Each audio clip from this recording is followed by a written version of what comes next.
નમસ્કાર દર્શક મિત્રો, નયા ભારત ન્યૂઝમાં તમારું હાર્દિક સ્વાગત છે। હું છું મનસુરી શેરબાનુ। સરદાર ભવનના ખાંચામાં દબાણો, પાર્કિંગ અને ટ્રાફિક જામની સમસ્યા નિવારવા વડોદરા મહાનગરપાલિકા અને પોલીસ વિભાગ દ્વારા મહત્વપૂર્ણ પગલું। વડોદરા મહાનગરપાલિકા દ્વારા સીલિંગ અને દબાણો દૂર કર્યા બાદ હવે પોલીસ વિભાગ દ્વારા સરદાર ભવનના ખાંચાને વન વે જાહેર કરવામાં આવ્યો છે। આ સાથે પાર્કિંગને પણ ઓડ ઇવન કરવામાં આવ્યું છે।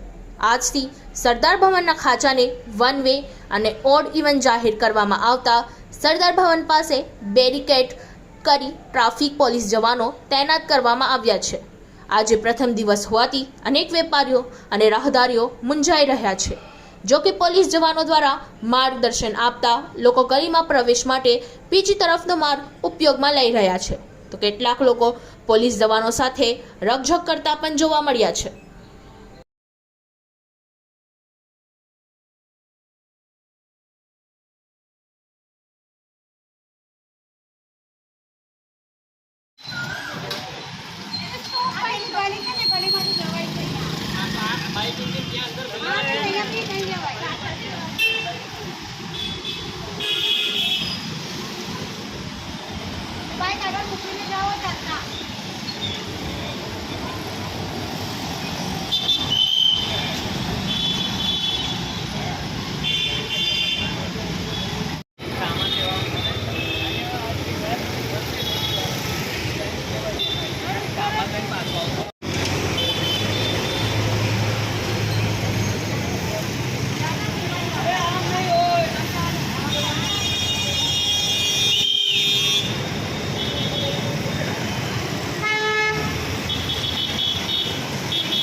इस वीडियो को लाइक करें, हमारे चैनल को सब्सक्राइब कर बेल आइकन जरूर प्रेस करें